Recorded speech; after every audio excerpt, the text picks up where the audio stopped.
बिस्मिल्लाहिर्रहमानिर्रहीम। अस्सलामुअलैकुम। तारीफ़ अल्हम्दुलिल्लाह, हम अल्लाह ताला का शुक्र अदा करते हैं जिसने हमें मुसलमान बनाया, ईमान दिया और नमाज जैसी बड़ी नेमत अता की।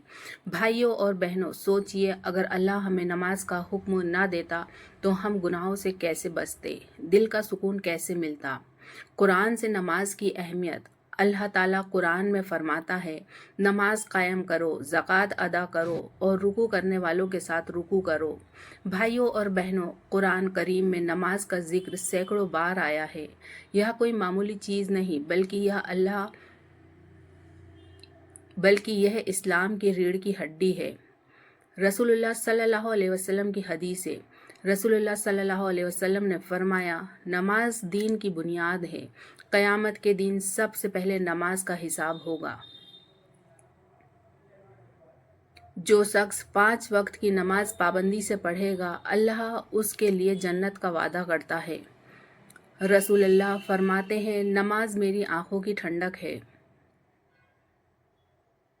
जरा सोचिए, जो चीज़ रसूलुल्लाह सल्लल्लाहु अलैहि वसल्लम के लिए आंखों की ठंडक है, वह हमारे लिए कितनी ज़रूरी होगी। दुनियावी फ़ायदे।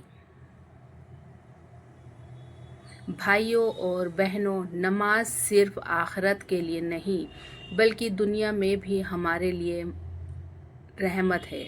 नमाज दिल को सुकून और इत्मीनान देती है। नमाज इंसान को बुराई और बेहयाई से रोकती है। नमाज से इंसान के जिस्म की कसरत होती है, खून की गर्दिश बेहतर होती है। नमाज से इंसान के घर, रोज़ी और औलाद में बरकत होती है। आज की दुनिया में लोग डिप्रेशन, एंजाइटी और स्ट्रेस में डूबे हैं, लेकिन अल्लाह ताला ने हमें नमाज दी है जो हर टेंशन का इलाज है। आखिरत में नमाज।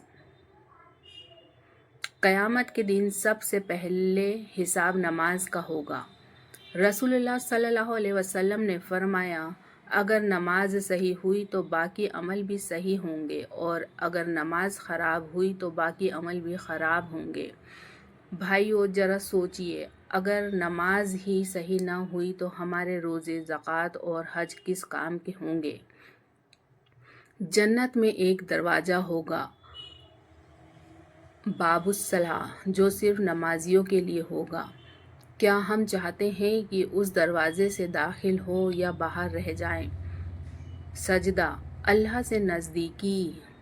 रसूलुल्लाह सल्लल्लाहु अलैहि वसल्लम ने फरमाया, जब बंदा सजदा करता है तो वह अल्लाह से सबसे ज़्यादा करीब होता है।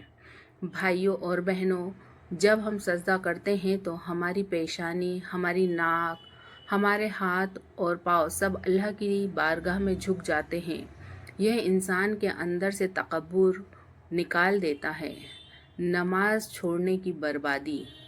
कुरान कहता है, वैल है उन लोगों के लिए जो नमाज में लापरवाही करते हैं। रसूलुल्लाह सल्लल्लाहु अलैहि वसल्लम ने फरमाया, जिसने जानबूझकर नमाज छोड़ी उसका अल्लाह से कोई रिश्ता नहीं। भाइयों, नमाज छोड़ना सिर्फ एक गुनाह नहीं बल्कि यह अल्लाह से रिश्ते को तोड़ देना है। नफल और तहज्जुद। फ़र्ज नमाजों के अलावा नफल नमाजें भी बहुत फजीलत रखती है। तहज्जुद अल्लाह की रहमत पाने का सबसे बेहतरीन वक्त है। इशराक और चास्त, रोज़ी में बरकत। सलातुत तस्बीह, गुनाह की माफ़ी। सलातुत इस्तिखारा, फ़ैसलों में रहनुमाई। अगर हम सिर्फ फ़जर की नमाज नहीं बल्कि फ़र्ज नमाज ही नहीं बल्कि नफल नमाजें भी पढ़ें तो हमारी ज़िंदगी में रहमतें बढ़ जाएंगी। नमाज और इंसानी अखलाक। नमाज इंसान को सब्र और शुक्र सिखाती है। नमाज गुस्से को ठंडा करती है। नमाज इंसान को गुनाहों और बुराई से दूर करती है। नमाज इंसान के दिल से तकब्बुर निकाल देती है। भाइयों और बहनों, अगर किसी शख्स का अखलाक अच्छा है, गुस्से में रहता है, लोगों को तकलीफ़ पहुंचाता है तो उसे अपनी नमाज पर गौर करना चाहिए। नतीजा। भाइयों और बहनों, नमाज हमारी ज़िंदगी की रोशनी है। دل کا سکون ہے، دل کا سہارا ہے اور جنت کی کنجی ہے۔